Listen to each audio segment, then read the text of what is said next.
उसका proper legal form में 1913 के बाद फिर 1923 में द मुसलमान वक्फ एक्ट लाया गया था, जिसमें अकाउंटिंग और ट्रांसपेरेंसी के बारे में ये जोर उसको देते हुए ये एक्ट पास किया गया था। उसके बाद 1930 में द मुसलमान वक्फ वैलिडेटिंग एक्ट लाया गया है, जो रीइंफोर्स करता है legal validity of the family वक्फ।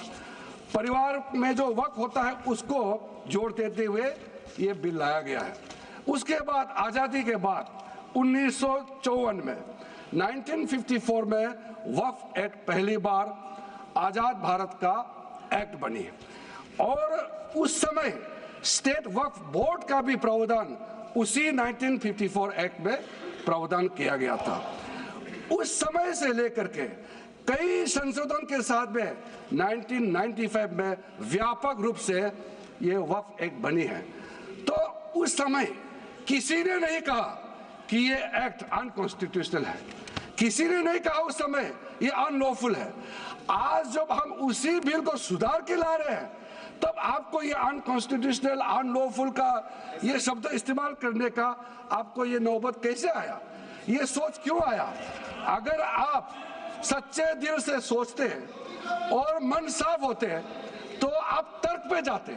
इस संशोधन बिल में जो जो तर्क है आप उसमें बात कीजिए, आप उसको छोड़ के जो कोई लेना देना नहीं है बिल में उसका बात आप लेकर के लोगों को गुमराह करने का बरगलाने का काम जो किया है उसको मैं शुरू में साफ करना चाहता हूं।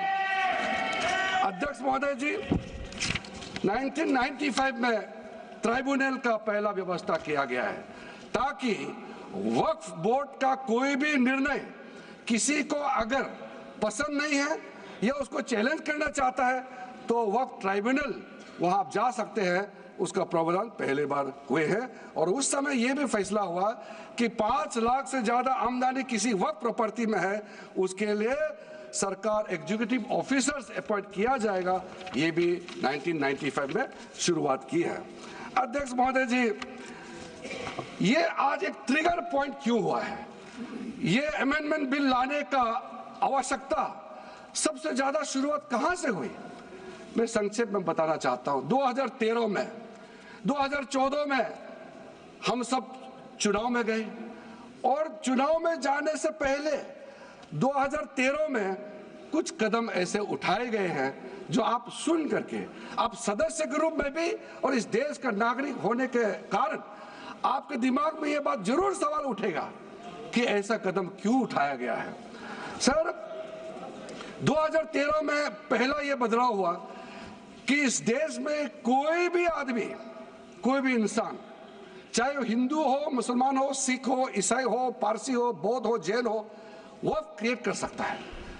सबको मालूम है वक्फ एक मुसलमान का अल्लाह के प्रति अपना एक उसका एक पायस चैरिटेबल रिलीजियस पर्पस के लिए वक्फ क्रिएट किया जाता है, लेकिन उसमें डाइल्यूशन करके 2013 में कोई भी वक्फ क्रिएट कर सकता है। ये प्रावधान सबसे पहले उस समय की यूपीए सरकार ने किया है।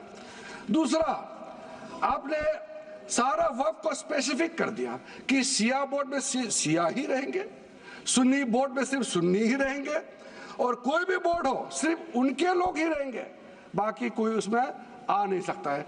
ऐसा आपने प्रावधान किया। तीसरा, 2008, सर आप शांति से सुनने के बाद आप जो भी पूछेंगे हमारा रिप्लाई तो आएंगे ही सर। डिबेट का आखिरी में है, मेरा फिर से रिप्लाई होगा।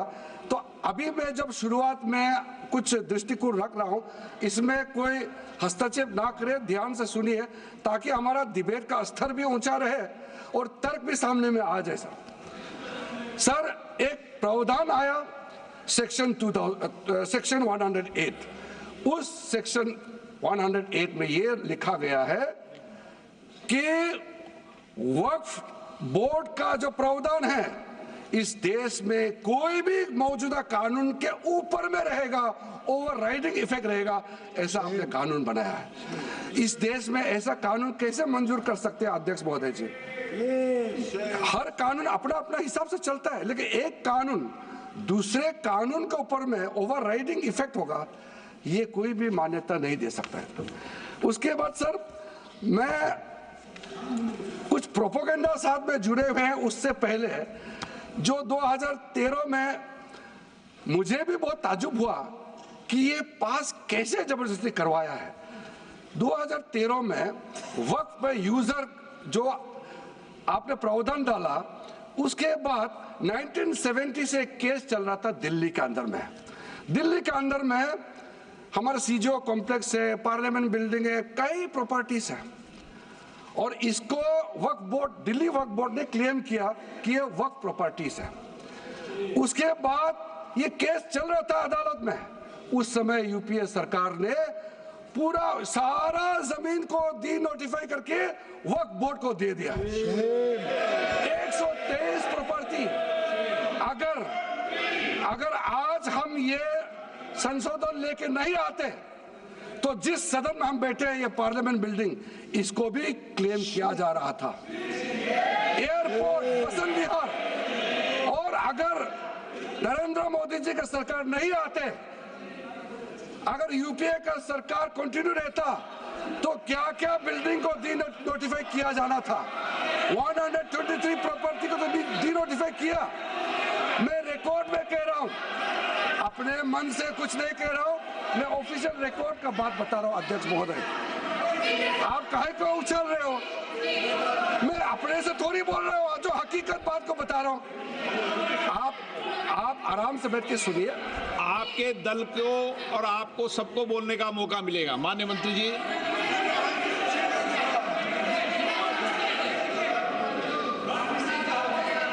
सर, मैं फिर से कह रहा हूं, मैं एक शब्द अपने ओर से नहीं कह रहा हूं, जो घटना है, जो हकीकत है, यही कह रहा हूं।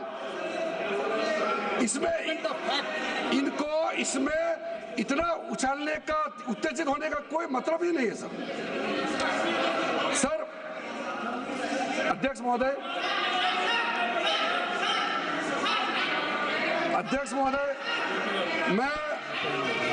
मैं आपके माध्यम से सदन को कहना चाहता हूं कि जो संवैधानिक बात उठा करके लोगों को गुमराह करने का जो प्रयास किया जा रहा है, उसको भी देश के सामने में सही बात रखना बहुत ही जरूरी है। एक बात